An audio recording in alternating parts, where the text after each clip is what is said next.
मोहतरम सामाईन व नाज़रीन, अस्सलामु अलैकुम व रहमतुल्लाहि व बरकातहू। मेरे अजीज़ दोस्तों, नियत के साथ ईद उल फित्र की नमाज का मुकम्मल तरीक़ा हम बताने जा रहे हैं।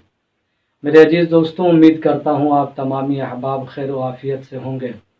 रमज़ानुल मुबारक का प्यारा महीना हमारे सरों पर साया फ़क़द है और हमसे रुखसत होने वाला है।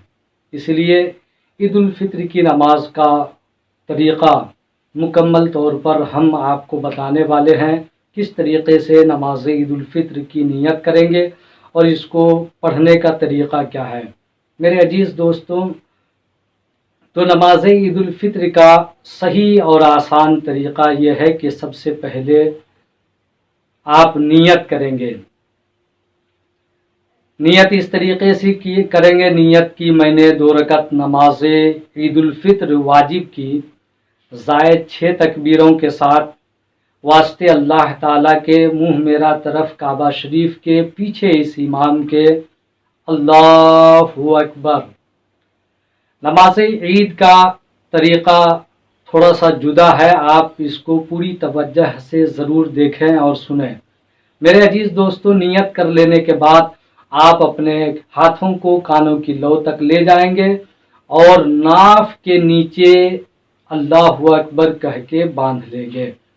उसके बाद आप सना पढ़ेंगे, इमाम भी सना पढ़ेंगे। सना पढ़ने के बाद से 3 तकबीरें कही जाएंगी। सना पढ़ने के बाद 3 तकबीरें कही जाएंगी। एक तकबीर इस तरीक़े से सना पढ़ लेने के बाद हाथ कानों की लौ तक ले जाएंगे और अल्लाहु अकबर कह के हाथ को छोड़ देंगे। फिर दूसरी मर्तबा अल्लाहु अकबर कह के हाथ को छोड़ देंगे। तीसरी मर्तबा अल्लाहु अकबर कहकर हाथ को नाफ के नीचे बांध लेंगे। फिर सूरह फातिहा और सूरह पढ़ के और नमाजों की तरह रुकू व सुजूद करेंगे। मेरे अजीज दोस्तों, पूरी तवज्जो से ज़रूर देखें ताकि आपको आसानी के साथ ईद उल फित्र की नमाज पढ़ने का तरीक़ा समझ में आ सके। मेरे अजीज़ दोस्तों, तो पहली रकत में रुकू व सुजूद करके जब खड़े होंगे तो फिर इमाम क़िरात करेंगे सूरह फातिहा और कोई सूरह पढ़ के फिर रुकू में जाने से पहले 4 तकबीरें कही जाएंगी। 4 तकबीरों में 3 मर्तबा हाथों को कानों की लौ तक ले जाकर छोड़ देना है। मसलन जैसे आपने शुरू में किया था उसी तरीक़े से अल्लाहु अकबर, अल्लाहु अकबर, अल्लाहु अकबर 3 तकबीरें कह के हाथ को कानों की लौ तक ले जाएं और छोड़ दें। चौथी तकबीर में बगैर हाथ उठाए आप रुकू में जाएंगे। फिर बाकी नमाजों की तरह रुकू व सुजूद करके नमाजों को मुकम्मल करेंगे। मेरे अजीज़ दोस्तों, उसके बाद आप इत्मीनान से अपनी जगह बैठकर खुतबा ज़रूर सुनेंगे।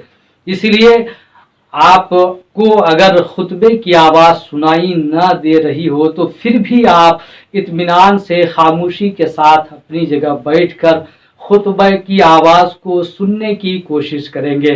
ये था आज के नमाज ईद उल फित्र के पढ़ने का मुकम्मल और आसान तरीक़ा। उम्मीद करता हूँ आप तमामी अहबाब को अच्छी तरीके से समझ में आ गया होगा। वीडियो को ज़्यादा से ज़्यादा शेयर ज़रूर कर दीजिए ताकि तमाम दोस्तों अहबाब को नमाज ईद उल फित्र पढ़ने का सही तरीक़ा मालूम हो सके। जज़ाकल्लाह। तो अब दीजिए अपने भाई मारूफ रज़ा को इजाज़त। अल्लाह हाफिज़। अस्सलामु अलैकुम व रहमतुल्लाहि व बरकातहू।